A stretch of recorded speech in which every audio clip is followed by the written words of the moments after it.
sorry I'm late. I had to stop by the Wax Museum again and give the finger to FDR.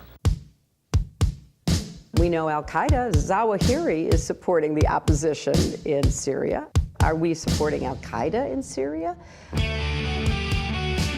it's a proud day for America. And by God, we've kicked Vietnam syndrome once and for all. Thank you very, very much. I say it again, you've been had. You've been took. You've been hoodwinked. These witnesses are trying to simply deny things that just about everybody else accepts as fact.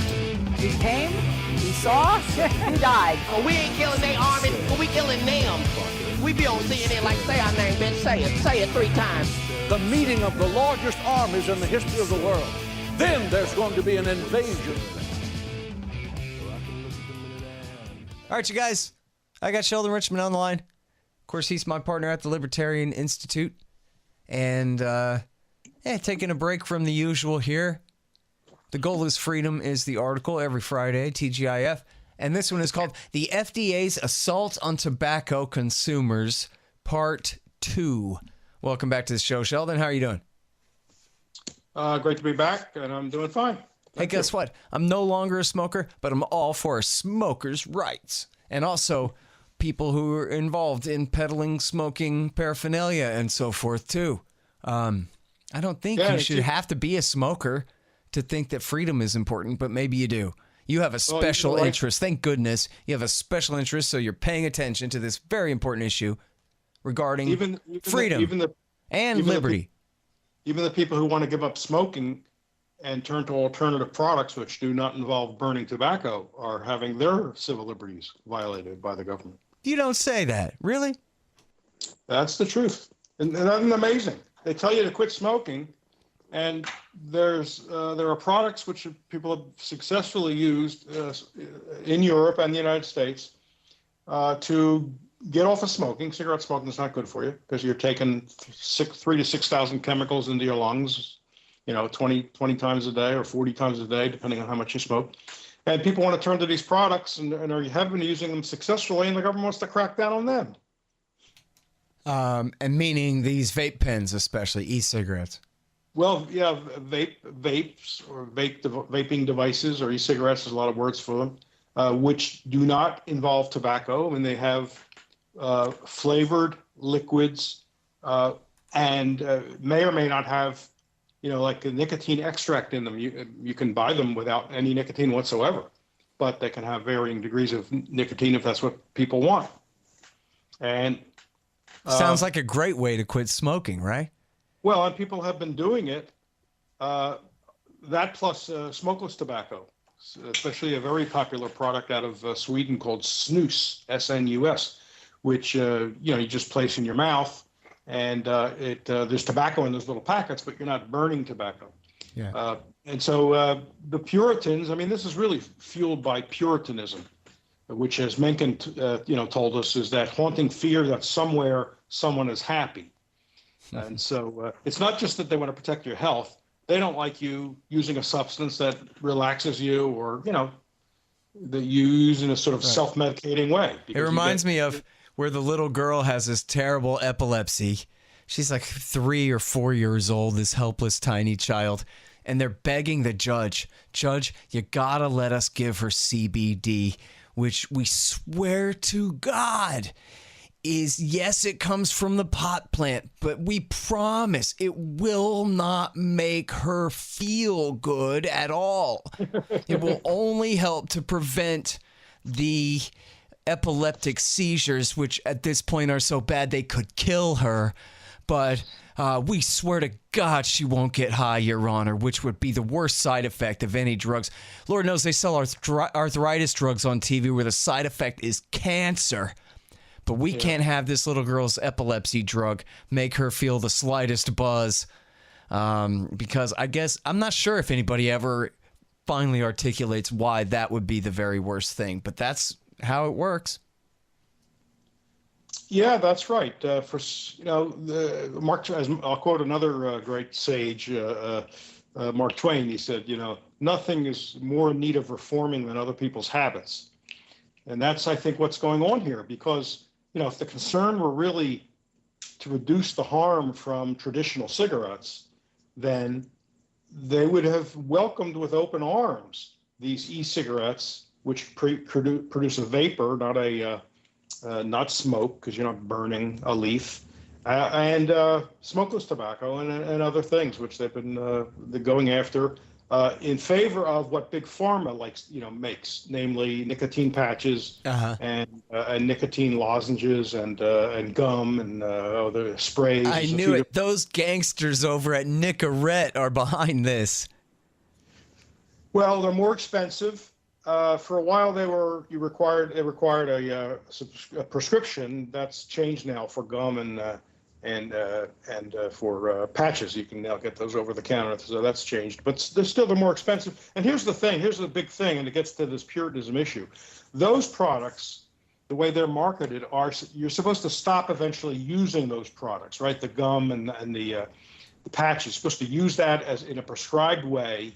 Their program, you follow their program, and then you're supposed to end it. The thing about vaping and smokeless tobacco is you can use it quite safely, certainly relative to cigarettes, but even in an absolute sense, quite safely, for your lifetime, because you enjoy either the flavor you're getting. Some people like the flavor of tobacco, or you like the effects of nicotine, which can be relaxing. It can aid your concentration. It doesn't make you high. It doesn't make you spaced out or something where you're disoriented and, it's not like getting drunk. It's just a pleasant sensation people get, and they like to use it when they're working because it helps them focus. Those products, like vaping and the others I mentioned, can be used just routinely, or dare I say, habitually. In other words, you can build a habit around it for your entire life. And so the Puritans don't like the idea that you're going to use nicotine for life. They'll tolerate you using it temporarily until you can get off it. So that's why they like patches and that stuff. But they don't like these products that cater to people's enjoyment. And I think that sort of strips them bare. We can see what they're up to. They don't care about the health of smokers, because why are they throwing obstacles in the way of smokers? Now, I'll tell you what they'll say. They'll say, but we got to protect kids. So on the one hand, what's his name? Dr. Gottlieb, who runs the FDA, Trump's commissioner of the FDA, says, look, I see that e-cigarettes have a role in harm reduction and helping smokers quit smoking. He'll acknowledge that role. At the same time, he's been either on his own or he's been stampeded into this hysteria about kids. So now he's willing to put limits on e-cigarettes, even though they're going to, stop his other goal, which was to encourage smokers to switch to them. So they're talking about flavors. You can't sell flavored e-cigarette juice in general retail stores like a Walmart or Walgreens. They can be sold in specialty stores where if you're under 18 you can't get in. But they're putting more and more limits on these things in the name of kids. Now here's the interesting thing about kids, teenagers, and e-cigarettes. There's a reported increase in use. I'll say something about that in a second, but that has coincided with a dramatic fall in cigarette use by kids, school kids. So in other words, they're turning to a safer form. Now, maybe you want to say, I don't want my kids to use any kind of nicotine. Okay, well, govern your kids. Don't call on the blunt instrument of the state, because if you're going to keep it from kids, you're going to end up discouraging adults. And if you personally want them to get off smoking, I think that's a personal choice. But if you want to go out there and reform smokers and get them to stop smoking, I don't know why you'd want government interference with the production and sale of these electronic cigarettes or vaping devices. Yeah. But that's what's happening. Gottlieb is sort of treading this very fine line where he says, yeah, adults should be able to get it, but we got to keep it away from kids. And he threatened the other day, this is in the article, he threatened recently to take them off the market and subject them to a substantial, costly, and time-consuming FDA review if he sees a continued increased use by teenagers of vaping devices. Well, and that goes to the public choice part of this, where this guy this is his big moment and all of that stuff, right? Yeah, and he came in, people, when he first came in, the anti-tobacco lobby thought he was a deregulator. They actually were afraid. He came out of AEI. He's got some deregulatory background. But once he got in, except for making this one remark about how, adults ought to have access to e-cigarettes because it is better than smoking, the lobby doesn't even like to talk like that. But once he got in, he started making these moves against it. He's talking about reducing the nicotine content of cigarettes to what he calls sub-addictive levels. I'm not even sure he could scientifically determine what that would be, since everybody's different. Their body chemistries are different, and what may be, quote, sub-addictive to one person may be, quote, addictive. I don't even like these terms very much. I think they're very murky. They're not well-defined, and they're not purely physical terms. But so he's been making all kinds of noises in the direction of more, stricter regulations, and including saying that he will become an existential threat. That's his term. He will become an existential threat to the e-cigarette industry if he doesn't see a curtailing of youth, what he calls youth use. Now, here's an interesting thing. When one of the companies, Juul, put on its ads, this product is for adults only, the anti-tobacco lobby, the anti-e-cigarette lobby, attacked them for doing that because they accused him of actually putting on a subtle come on to kids. In other words, if you tell kids this is for adults only, you're really telling kids this is really great and we're going to try to keep it away from you. And that just makes kids want to use it. That's the accusation. So if they say it's adults only, they get in trouble. And if they don't say it's for adults only, they get in trouble. They can't win. What's the lobby want them to do? I keep thinking of the great line from Goldfinger, the James Bond movie, when Goldfinger had Bond captured and strapped to a table, and a laser beam, was cutting through and was going to go to his crotch. And Bond says to Goldfinger, what do you want me to do, talk? And Goldfinger turns to him and says, no, Mr. Bond, I want you to die. This is what they want the industry to die. It doesn't matter what they do. If they put warnings to kids on there, that's bad. If they don't put warnings, that's bad. They just want the industry to die. I'm sorry, hang on just one second. Hey, y'all, I was talking with Derek Sher from Listen and Think Audiobooks, and he agrees with me that it's so important that the Trump White House hears from large numbers of Americans who support his efforts to end the wars in Syria and Afghanistan, especially from combat veterans like himself. The president must hear voices of support from out here in the real world to counteract the cries of the war party in D.C. and on TV. Now, the phone lines are jammed, but they have a pretty good email system there at whitehouse.gov. Email me, scott@scotthorton.org when you do, and Derek Sheriff at Listen and Think Audiobooks will give you 2 free ones for your effort. All right, so I forgot to say at the beginning here, hobby, not habit.blog. That's your great extra separate blog that you're also writing for here. A hobby, not a habit, meditations on pipe smoking. Sheldon Richman smoking tobacco out of his pipe, unlike most of us. I'm not a cigarette smoker. I never was a serious cigarette smoker. But I am a pipe smoker. I've been a pipe smoker for a very long time, too long. Longer than I like to admit. And so you can call me a special pleader because I do believe these regulations are going to spill over onto cigars and pipe smoking. And by the way, the health risks from those things are not anything like cigarettes because very, very, very few pipe and tobacco smokers inhale. It's just not suitable for that. The smoke is heavy. It's very flavorful. There's no need to inhale. And but these rules, when they see that the rules aren't accomplishing these new rules, when they don't accomplish what the people who want them think they will accomplish, they'll then turn to other forms of tobacco. And so, as a pipe smoker, I have a personal fear that my rights are going to be directly violated. But of course, I'm also concerned in general about other people's rights, even if I don't do what they do. Right. And of course, because for lots of reasons, but up to and including the lethal violence that can be deployed by the state in order to enforce these regulations against people. And if you don't think the government ever killed anybody for selling black market cigarettes or something, you're wrong. I don't have specific examples, but I'm sure it's happened in a lot of places before.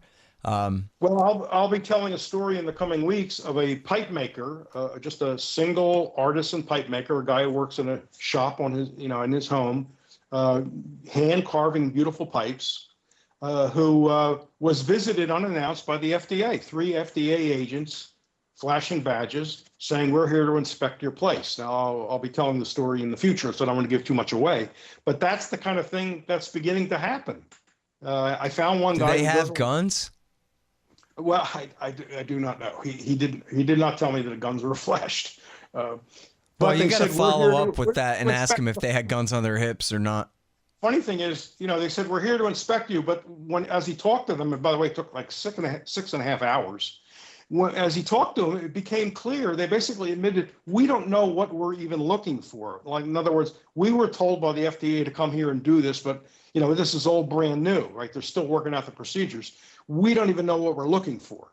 I mean, the guy doesn't make a product out of tobacco. He makes a product that uses tobacco, but pipes are not made from tobacco.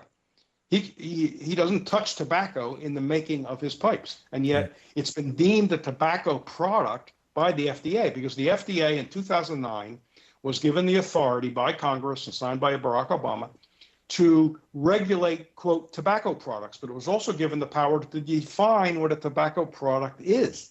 And apparently a wooden pipe, a pipe that's made out of briar wood, some kind of plastic for the mouthpiece, and that's it, has been deemed a tobacco product, not just an accessory, but a tobacco product under the regulation of the FDA, which is very bizarre. There are people who collect smoking pipes who never smoke because they're such beautiful works of art. Well, this sounds like it could be a problem for the pot industry too, because various head shops have always been able to sell bongs and what have you by calling them tobacco water pipes. And then because they say it's for tobacco, that means that it's not regulated and it's okay, they can get away with selling it. But it sounds like this could creep into that whole side of the question really quickly. Well, if they go after the manufacturers, the retailer wouldn't be regarded as a manufacturer. Yeah, but I mean, in fact, I think they at one point went after Tommy Chong. The feds went after Tommy Chong from Cheech and Chong for having a brand of bong and selling it across state lines. They put him in federal prison over it. So, and that was already... That was under the old regime, I guess. So I don't know. Right. It's the old regime. The irony is the laws are loosening up on marijuana. They're tightening up on tobacco and nicotine, even when it's in a non-tobacco form. So isn't it kind of funny the way things have crossed? Well, that's where we got, pot prohibition in the first place was all the alcohol prohibitionists were out of work and they didn't want to have to get jabs. So they just went after pot smokers instead of alcohol drinkers. Well, there was a good bit of racism, of course, involved in that. Yeah. They went after the ethnic groups which were partial to marijuana, and then they went after, earlier in the 19th century, they were going after opium because the Chinese workers who were here to build railroads were using them. So these early laws were always linked to race and ethnicity. They were not pure. They were not scientific considerations. There's a great book about that called The Strange Career of Marijuana, and it's all very much about what you're saying. The book I like to recommend, it's from 1973, is Thomas Sass's book, Ceremonial Chemistry. It's available on Amazon still. Unfortunately, not on Kindle, but it's in paperback. If you're anybody interested in this whole subject of the drug war, but not just what we consider hard drugs, but also marijuana and tobacco and alcohol, should read this because it's so important. This is not essentially a physical or pharmacological matter. Governments and lobby interest groups go after these substances not because of their chemistry, but because of the groups that use them and the ceremonies that surround them. Because, from time immemorial, people have affirmed themselves by demonizing the practices of others. That's just unfortunately, it's something, maybe it's in the human DNA, but we ought to learn to get rid of that. We demonize others in order to, affirm ourselves. We're good because we don't do what they do. And they're not as good as we are because they don't do what we do. That's why some drugs get demonized and others are socially okay and socially blessed. It has nothing to do with the chemistry. There are dangerous things that are legal, and there are, quote, dangerous things, and there are, quote, dangerous things that are illegal. And it's not because of the degree of dangerousness. It's because it's other things. It's anthropological and sociological. The reasons are anthropological and sociological, not chemical. Mm. All right. So, I'm sorry? I was going to say, no one knew that better than Tom Sass, and he wrote about it at length But his best stuff is in that book. He had a later book called All Right to Drugs, which people also should take a look at. Okay. And now, so in your article here, the FDA's Assault on Tobacco Consumers, Part 2, which is, again, at libertarianinstitute.org and hobbynothabit.blog, you talk about this new bill that's being introduced. So what difference is that going to make? Right. Because so far, I think you've been talking about advances in bureaucratic rule making and decision enforcing and that kind of deal, right? The FDA is doing lots of things on the authority of the 2009 Tobacco Control Act. The other day, earlier in January, Representative Rosa DeLauro, a Democrat from Connecticut, introduced a bill. So far, no sponsors, at least the last I checked, so she's a loner, introduced a bill to outlaw flavoring in tobacco products, and it specifies except cigarettes. And the reason it says except cigarettes is that the FDA has already outlawed flavoring in cigarettes. It did that in 2009, so that's why cigarettes are accepted. So there can no longer be flavoring like fruit and mint and vanilla and chocolate, stuff like that in vaping juices or and cigars if this bill passed. It seems superfluous because the FDA is already moving that way. I don't know why she feels like she needs to get in her, put her oar in. The FDA is already moving on this, and she, like I said, she's got no sponsors. But it would do that, and it's just another, it's just another way of trying to pile on. And that's why I started off with the bill, because it's the most recent thing to happen. But the FDA has been very busy. In November it said it was going to outlaw menthol cigarettes. It's like I said, the flavored e-juices can't be sold in like a Walmart or a general retail store where 18-year-olds and under 18 can enter. They're making their moves. The handwriting is on the wall. There's no doubt where the FDA is headed here, and it seems like everybody who's interested in liberty, whether they use these products or not, should be concerned, because what's next? Will they go after caffeine next? Someone's going to decide caffeine's not good for you, although there are plenty of studies that show caffeine in coffee are good for you. But it won't be contained. Once they get a taste of this, they'll move on. Yeah. And there's no reason to think, I don't use those things, I don't need to worry about that. I think that's very short-sighted. Yeah, I guess the silver lining is some people will be able to make real fortunes quickly in the black market. There'll always be a black market. Look, people get what they want to get, and if they can't get it legally, they'll get it illegally. Look at all the evasion of cigarette taxes that goes on. Poor what was his name? Eric Garner got killed in Brooklyn or New York? Staten Island, I think it was. Staten Island, for selling, individual cigarettes, so-called loosies, which was a way to get around the cigarette taxes. When cigarette taxes go up, we see an increase in smuggling in order to avoid taxes. I mean, heck, we Americans know what the colonists used to do to get around the trade restrictions by England. We ought to be proud of that stuff instead of condemning it. In those days, we condemned the customs agent and praised the smuggler. These days, it's the other way around. And so, the people will get the products they want. The problem is when you turn it over to the black market, that you get a thuggish element that comes in to involved in the selling and the manufacture, because lots of people don't want to be lawbreakers, even if they think there's nothing wrong with the activity itself. If the government says it's against the law, a lot of people will say, well, I don't want to get caught, or I just feel funny about law breaking. And so that leaves it to the people who have no compunction and who have a specialty in violence. And we know this from Prohibition. And you're talking about, especially on the supply side, not so much the customers as much as those willing to be involved in the trade, especially in the higher orders. Then you also get a more dicey quality control because it's not an open and above market. So you don't always know what the dose is. You don't know the quality. It's famous that in the case of heroin, the heroin may be diluted by something that's, outright poisonous. Right? There could be bad crap in there, like battery acid and who knows what else, or a stronger drug than the person thinks that he's buying, like fentanyl or something. Black markets are not good. It's you're killing people in order to save them. I mean, that's sort of what the prohibitionist is up to, right?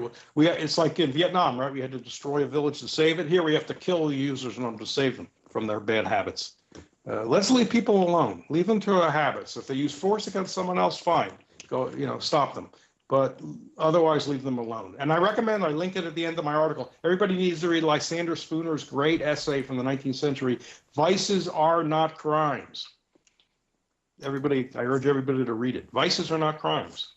A vindication of moral liberty, it says. Well, yeah, and you may not think these things are vices. I mean, I don't happen to think a lot of this activity is a vice. But, for the sake of discussion, since they're typically known as vices, drinking alcohol, smoking, etc. Spooner was answering that. You're not using force against someone else. You're not compelling somebody to do something. Until you do that, you ought to be left alone. It's a simple message that people generally practice in their own lives, but when it comes time for public policy, then they accept all kinds of intrusions against peaceful people. Yep. And almost to an unlimited degree, in fact, as long as it's the others. Funny how that works, too, because, you often hear libertarianism explained that way, that, hey, you know how the rule is you're not allowed to hit people and steal stuff from them? Well, we just think that's true for the government, too. That's essentially the only thing, The non-aggression obligation, I think you call it, right, Sheldon? Sorry, I missed that. Say it again. The non-aggression obligation is what you call it, right? You're right. And most people in their everyday lives live like libertarians. But suddenly when it comes to politics or public policy, they think they're in a different realm now and the state is somehow different. But no, we want one moral code for everybody, including people who somehow have achieved power, have gotten their hands on power and call themselves politicians and bureaucrats and rulers. The same code should apply to them. This is Michael Huemer, a great book on political authority, goes on. If you tried to do what the state routinely does, you'd be arrested. If you taxed people to help the homeless, if you taxed your neighbors, you, Mr. Private Citizen, taxed your neighbors to do something good, like to, feed the homeless, you'll be arrested. But if the state does it, most people consider that okay. Yeah.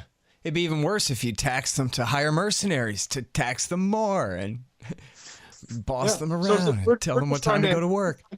Libertarians are just trying to end the double standard, the double moral standard. One code for all. If you and I have to rely on persuasion to get other people to do the thing, help us or do things we want them to do, then that's true for everybody. Everybody should have to. Unfortunately, everybody just wants revenge. Now that my team's in power, we're going to show you. You tap our phones, we're going to tap your phones, instead of saying, hey, we're against that phone tapping that you were doing, and so we're not going to do that. It always just seems like it ratchets up and up and up as the power goes back and forth between factions. Sure, and there's mission creep. There's public choice, and other groups of thinkers have explained this in great detail. Why there's an incentive to expand the mission. Like you said, you want to, if you're a bureaucrat, you want a bigger office, you want a bigger budget, you want more staff, you want more prestige.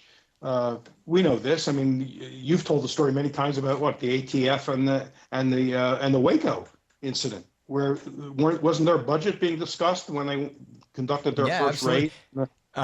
There were scandals too for racial and sexual discrimination inside the agency, and so they named it Operation Showtime.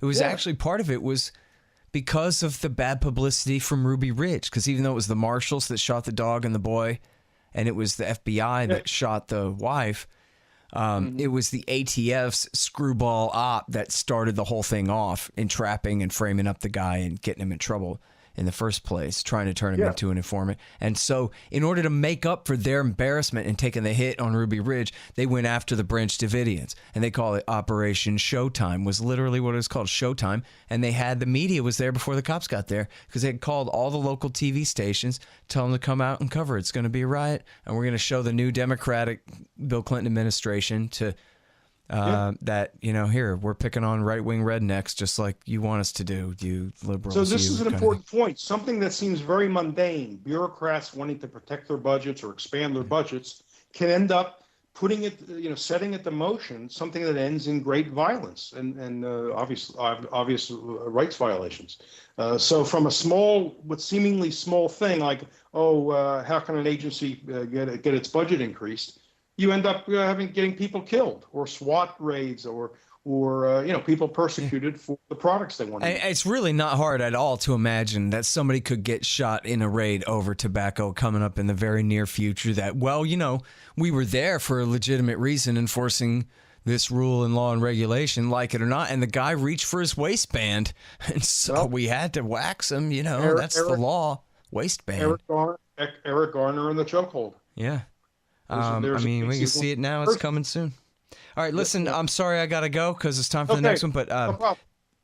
Thank you so much for covering this and for covering something that it still makes me angry, but it's not nearly as bad as some of the stuff we cover on this show. So, and it's very interesting, and I'm glad you're sticking up for yourself and other pipe smokers like yourself too, Sheldon.